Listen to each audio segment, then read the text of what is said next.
Hi, I'm Noah Rude. Tonight I'll be representing Renters Together MHK, a community organization aimed at developing a housing platform that ensures safe and affordable housing, and the Young Democratic Socialists of America at K-State, a student group that supports politicians whose policies reflect the needs of the people that they govern and holding them accountable when they do not. Where both groups overlap is the need for decent housing in Riley County.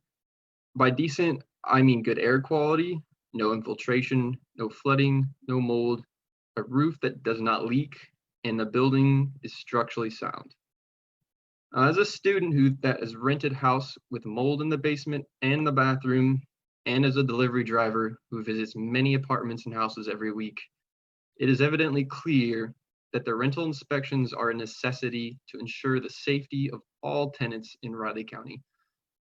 We are fortunate enough to have the FDA to inspect our food and our medicine so that we are free of worry that what we eat will not put us at a health risk. Unfortunately, renters in Riley County don't have such freedom from worry when it comes to the place they seek to call home. You would not allow food vendors to sell a product that could harm a person's health. So why do we let landlords rent out living spaces that could be harmful to a person's health? I'm sure you all would agree, a person's home is a personal sanctuary. It is a place where we are supposed to feel safe and comfortable. If a family can't feel safe and comfortable in their own home, then where? Quarantine may help prevent others from getting COVID. However, this could be a death sentence for families living in mold-infested homes and apartments. If you are seeking to truly represent the voters of your district, understand that most residents in Riley County are renters. Do we really expect any percentage of those tenants to live in a home that is harmful to their health?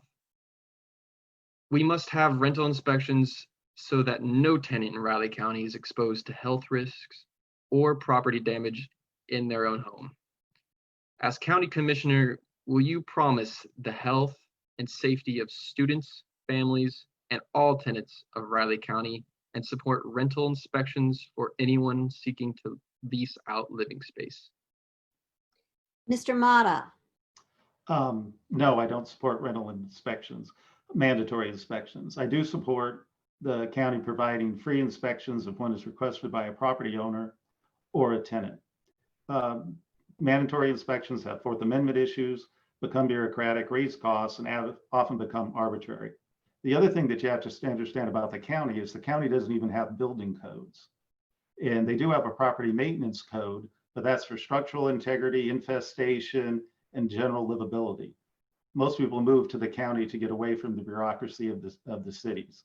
Manhattan has jurisdictions over Manhattan. The small cities have jurisdictions there. The county does require a building permit, but it's usually just for the setbacks. I think between the Landlord-Tenant Act and free voluntary inspections, we should be able to take care of the issue. And I would offer free inspections in that regard. In your comment about the food, you can't go into the kitchen area of a restaurant, but you can inspect your apartment before you rent it. So that's one of the differences of a restaurant in a place where you're going to rent, is you do have a chance to go in and see it. In fact, you could even rent a substandard place, immediately get the inspection and have the things taken care of. So I think there are ample tenant safeguards within the current system. I think having those free inspections, if you want them, should be able to take care of the issue. And also remember what the difference between the county and the jurisdictions in the city. Ms. Focke.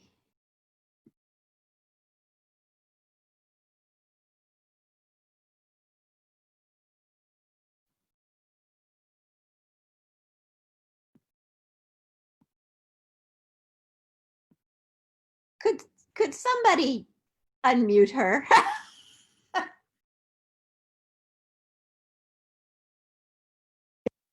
There we go. Okay. I've been a renter. I've been a renter in this town. Fortunately, I had the finances to rent a good home for me and my daughter. I have, however, worked with families that I meet at the common table, at our common table meals, that are having terrible issues with landlords.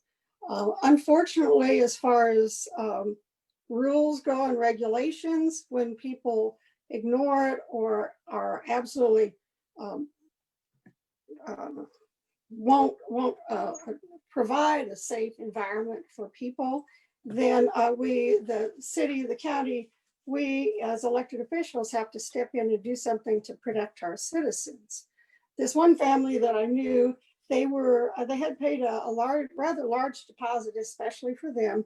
They moved into one of our known slum landlords' homes in Manhattan, and it was full of mold. Now their baby got really sick, and the whole family got sick. And the landlord would not do anything about it. It didn't matter how many inspections these people asked for. He would not do anything about it to help them. In fact, he told them if they didn't like it, they could move out. They went and slept on somebody else's couch with their 2 children. The little boy suffered health issues for over a year before they got it resolved. And I was really touched by this.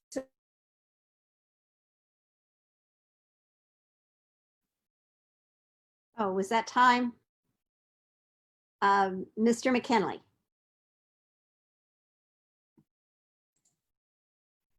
I know this has been a very contentious issue in Manhattan. I know they passed a mandatory inspection at one time and then rescinded it. Since then, they have put in a, as John mentioned, a voluntary inspection. People can, if you have a problem, you can call in and they will come out to inspect apartments, rental units. But this is an issue that's handled at the city level. The county is not set up for rental inspections. As John mentions, they don't have a code enforcement. It's not a county issue, it's a city issue. And from what I understand, that system that it has in place, renters can call the city and request an inspection, and they will come out and write up the landlord if there's problems and pursue that. But again, that's a city issue rather than a county issue. Ms. Fang. First, Noah, thank you for sharing your story and for your leadership and organizing it in our community to fight for tenants and for truly safe and affordable housing. To answer your question, yes, I would support passing a resolution for mandatory rental inspections of any property owner looking to lease their living space, assuming that the county could potentially have the power to do so, which I am still investigating. I have met with dozens of Riley County residents who have confirmed that the quality of housing that they receive for what they pay not only feels unfair, but quite frankly is a scam. And what's crazy is that they're not asking for anything fancy. They're asking for clean water, adequate maintenance and repair, and timely notices for when their housing and the quality of the neighborhood may be impacted. It's no wonder that nearly every single community survey of residents lists safe and affordable housing as a major concern in Manhattan and Riley County. As a county commissioner, I would advocate not only for a mandatory rental inspection at the city level, but also look to collaborate with organizations like the Health Department, the Flint Hills Wellness Coalition, the Riley County Public Health Advisory Council, and Renters Together on assessing how housing quality and costs impact the health of our residents and create a plan to address these needs, which could include a mandatory rental inspection at the county level. Thank you. And